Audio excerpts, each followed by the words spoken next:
Proud on 6, LA's #1 for hip hop. I'm Brianna here with Alex Vaughn. Hello, how are you? Good, how are you, Brianna? I'm good. I was just talking to you about your nails. They're amazing. Oh, these old things. So cute. So you were telling me that you play a lot of instruments, and I saw that you play piano as well. What else are you looking forward to playing?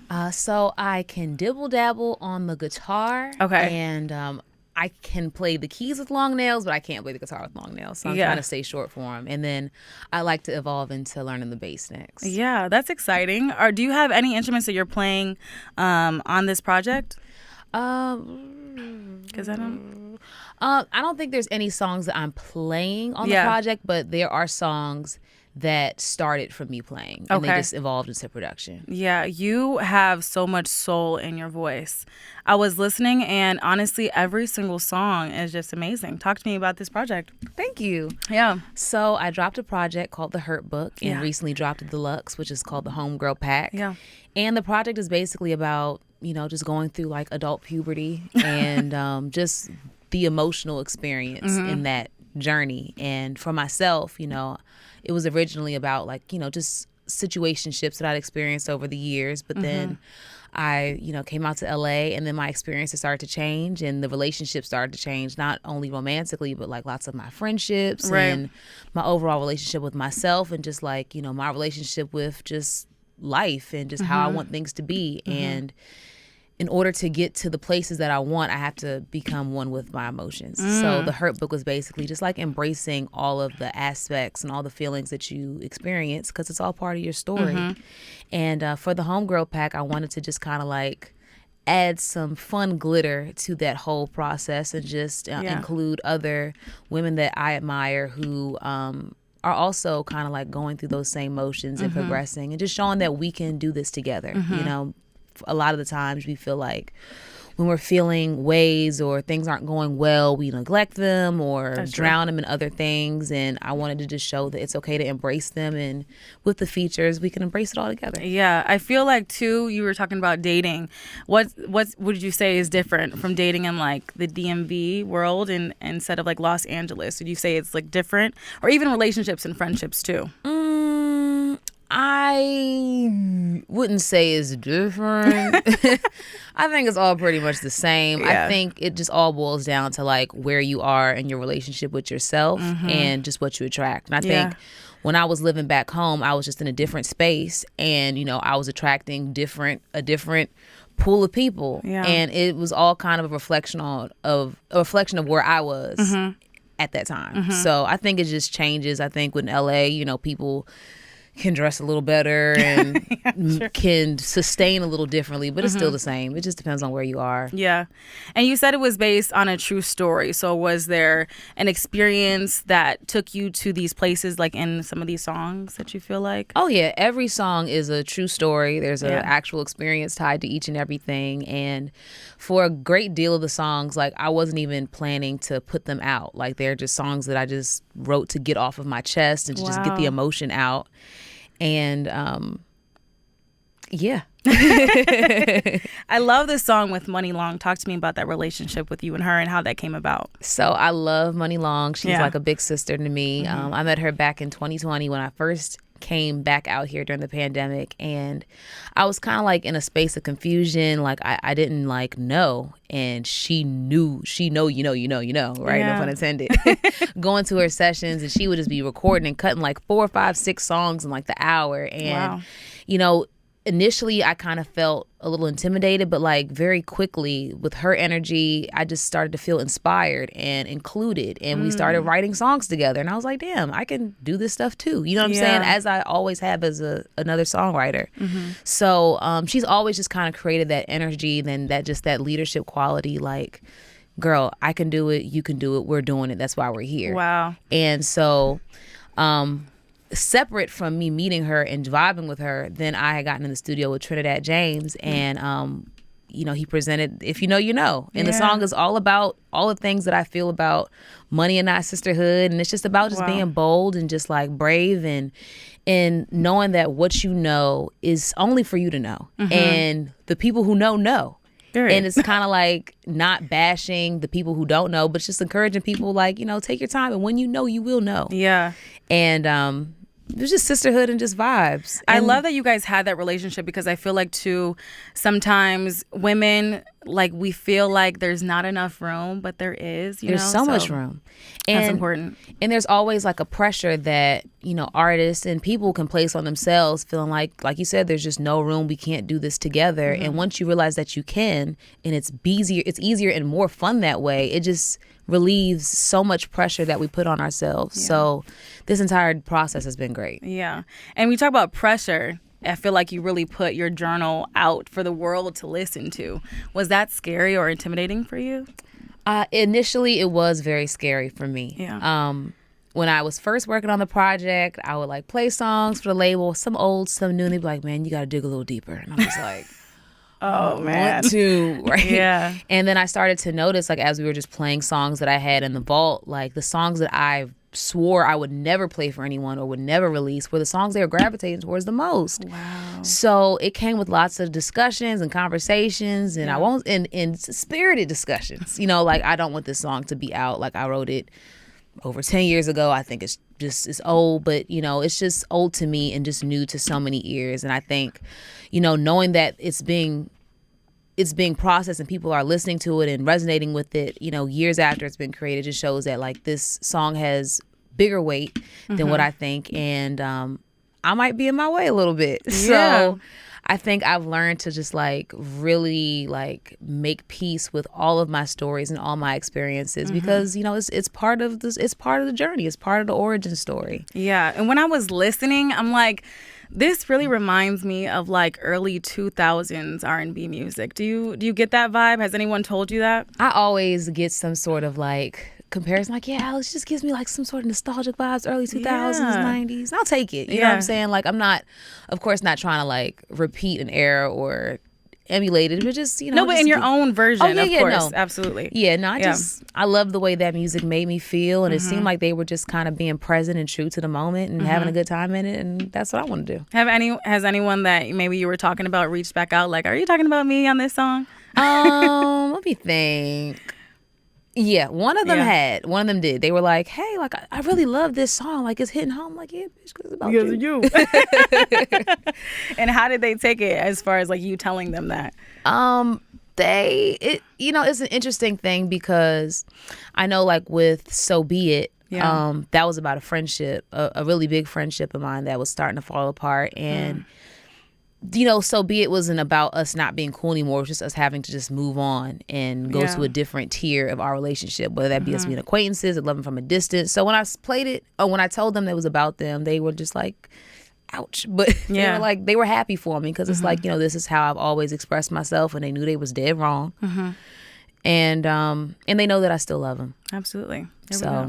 So what have your fans been saying in regards to this project and this body of work? Like, what have they been saying as far as like listening, and like, how are they sending it to their friends? Like, do you check your DMs at all? Yes. Oh my God.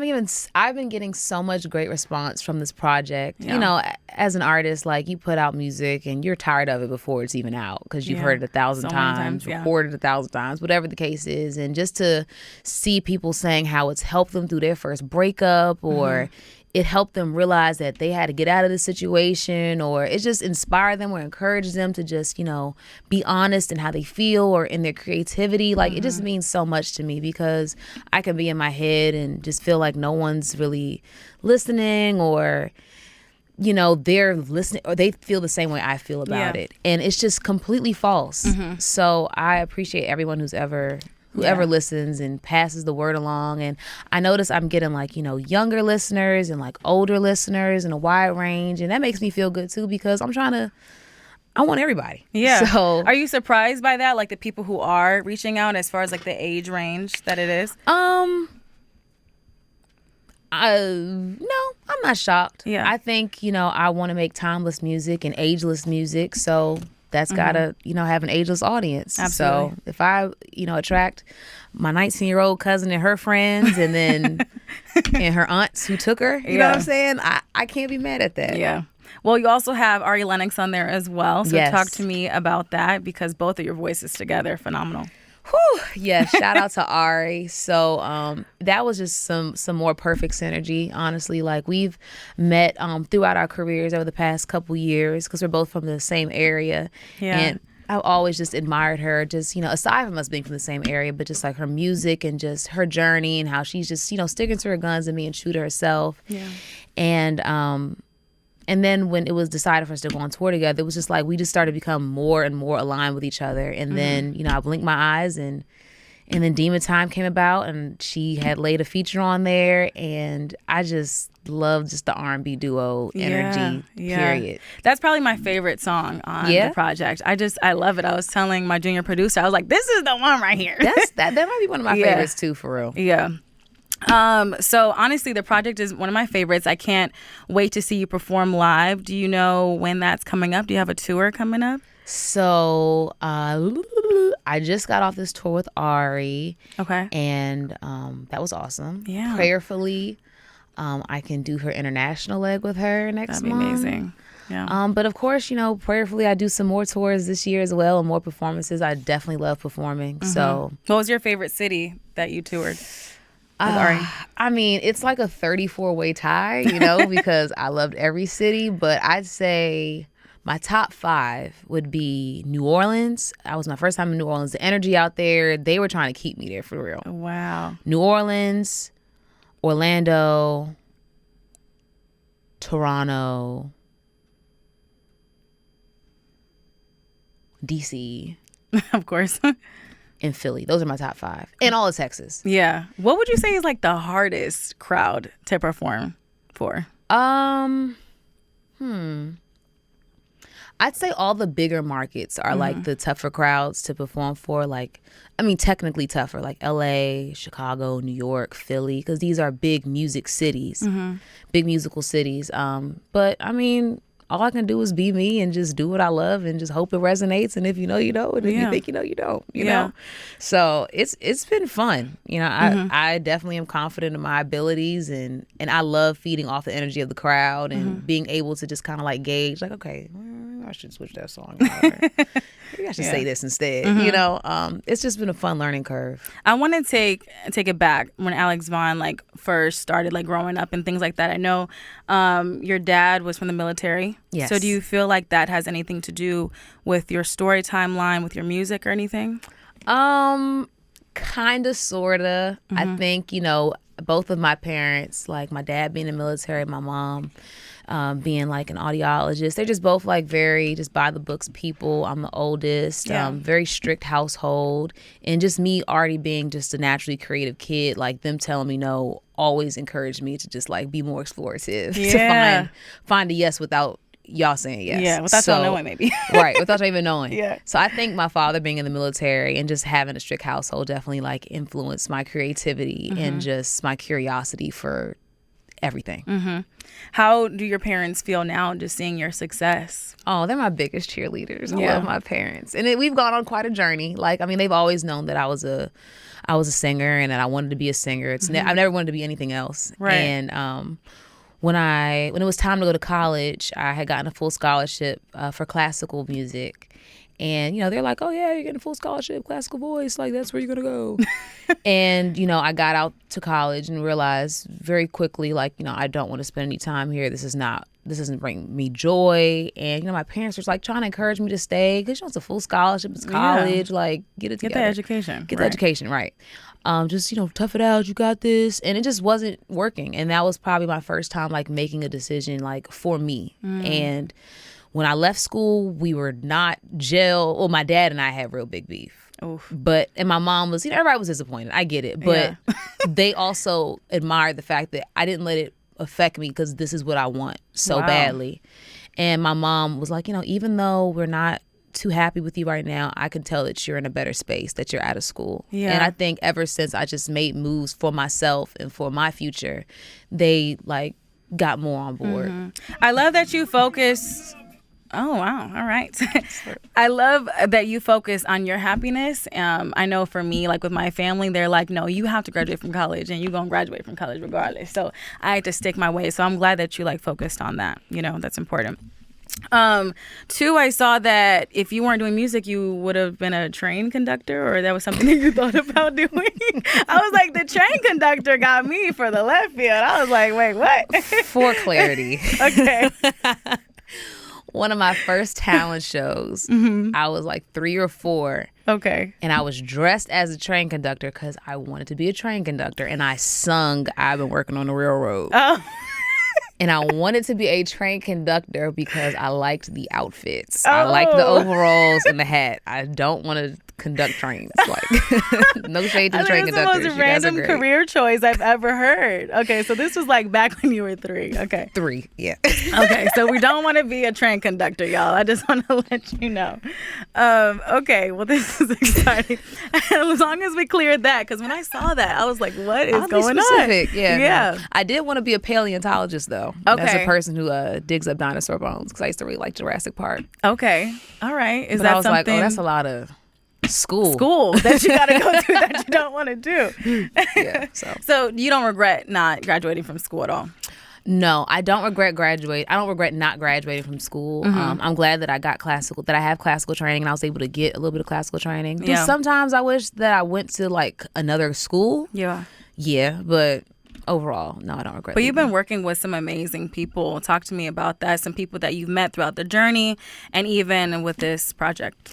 Yeah, so I mean, throughout this journey, I've been meeting a lot of just new creatives and just producers, artists, writers, and really my peers, you know? Like, again, you see people who are like professional songwriters, and I sing and write, but they like write solely, and it's like, damn, they write a lot more, a lot better. But like, again, we're just all peers and we're all sitting at the same table. So I've been feeling really comfortable and making real friends, you know? Just to name a few people, DJ Camper, he's a producer. We've made quite a bit of music together since we've met, and that's my dog. Like, it's just a safe space because, you know, creating is all about being comfortable, and songs are just the conversation. And if I'm comfortable, I can have the conversation. Yeah. And if we get the conversation, it's just a matter of just piecing it together with just glitter, trinkets, and 808s. You know, Money Long, Joyce Rice, Fabo, who I've known for some years now. He's an artist and writer as well. He's super dope. Was there anybody that you were surprised that you've worked with? Like Ronnie Jerkins. Yes. I mean, surprised, but like not surprised, because these are things that I've been like wanting since I was a child. But when I first started working with Ronnie Jerkins, the song that was sent to him that like put me on his radar was a song that I hated, like with my chest. Like I wrote it years ago, one of my oldest songs, and I was like, I don't want this to see the light of day. And that's the song he's like, yo, I want to work with her, I want to set up a camp for. It's funny how that works. It's sick. And I was like, you know, he's somebody who I trust creatively and wholeheartedly. So if he says it's fire, maybe it's me. Maybe it's me. Oh my God. And then when I went out to Florida, of course, it's like, I want to make sure I have like the best ideas in play, or, you know, I'm in game mode, I'm in creative mode. But it's like, girl, just be yourself. And when I spoke with him, he was just like, bro, just be you, just vibe out. Like, you don't need to overthink, you don't need to stress. And it was just kind of like a testament, because that's all I do. Is get my head trying to make sure, oh my God, I'm hungrier than the next person. Yeah, isn't that funny how... I don't know what it is with this voice. Is it a female? I know. It's like, it's different. I feel like we always overthink when really it's just, it comes to us at the right time. Yeah, and I think he just kind of like encouraged me to just give myself grace and be patient with myself in my process. And literally the first song that I recorded there was So Be It. Wow. That's one of my favorites too. Honestly, when I was listening to the album, I'm like, every single song, like there's not a song you want to skip, which is really cool. Yes. Yeah, it's been a long time where I'm like listening to every single song, like the full length of the song. So that says a lot about your work, and congratulations to that. Thank you. Yeah, why you look so surprised? She's like in shock mode, but I'm like, genuinely, I was really excited for this interview because I'm like, man, she's talented, you know? Thank you. No, this is just a constant journey of just getting out of my own way, you know? So even with my creation, even being in this position, like I just come with a new level of the same thing. So it's always nice to hear that people are like, you know, listening to it and they like what I'm doing and can still see me, even though you may or may not tell that I'm not seeing me the way that you see me. Right. So I just am appreciative of that. And it makes me want to keep going and continue the journey of seeing myself. So we can all have a better time. So how do we not get in our head for the next project? embracing the fact that you're in your head. It's funny because I'm not going to say the name of it yet, but I'm like 87% sure what I want the next album to be called and what it's going to be about. And I was going to overthink, like, oh my God, tour is over. Like, what is this next round of music going to sound like? How am I going to top this? Whatever. And it's just like, oh my God, there's like a recurring theme and a recurring statement that keeps popping up in every scenario of my life. So I'm just going to lean into it. There you go. I think the key is to just lean into it. Like, if you're in your LA, you got to be like, period. Get out your way. If you could have one person, like literally handpick one person that you would want to work with and it will happen, who is that person? One person. One person. I mean, I'm gonna just go ahead and say Pharrell. Wow. 100%. Okay. All right. We got to manifest that. Has it been in talks at all? I mean, I talk about it. The team's shaking their head like, yeah, we're going to make that happen. Talk about it. And I'm not even going to force it. Like, I just know, like, when the time comes, it's going to be the right time. And he is such, like, a huge reason on why I love music and why I create music, why I love soul music. Because, you know, Pharrell and many other artists, like, you know, they could deliver the soul, but it was still, like, not funk, but it was still like a thump. And it was still like emotion. You could still like rock. Like I've always enjoyed like being able to move and not being sad, because people associate R&B with just being like sad and gone and lost. And I never felt or identified with those things. I'd be hurt. But like I want to keep it moving. Yeah. I feel like that's on your projects too though. Oh yeah. Like it's not like it's some of it is like breakup or like talking stages or relationships, but it's not like depressing or sad. It's not dwell in it. Yeah. Yeah. I think people who are not just going through breakups, like I feel like anyone can relate in some capacity, which I think is really important. Yeah. Okay, so Pharrell, we're manifesting that. Yes. 100%. Any female artists? I want to work with everybody.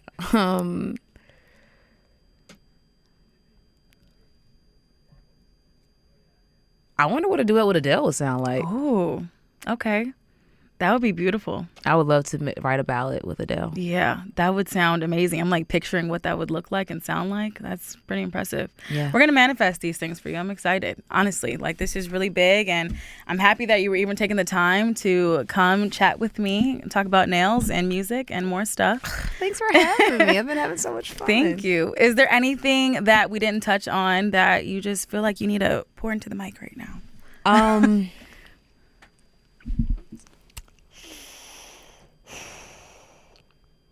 To anyone who's watching this interview right now, I would like to say thanks for watching, of course. I'm not sure what you're going through, but keep going and know that the strength is in continuing to shoot. It's not in necessarily making the shots and slam dunking. It's being willing to go to the court every day. And that can be very painful and very tiring. But please be sure to show up for yourself and give yourself grace and work at your pace, because that is the only way you're going to get out of wherever you at. Amen to that. Is that what you would tell the younger Alex Vaughn? Yes, I will tell younger Alex Vaughn, teenage Alex Vaughn, young adult, current Alex Vaughn, and maybe future Alex Vaughn, just in case. Gotta get that future Alex Vaughn in there too, okay? Because sometimes, you know, there's some bumps in the route. Some bumps in the route, and it'll become easier as you go, but just keep going. That's the key. Well, I'm excited for you. Thank you for coming by, and you're welcome anytime. Thanks.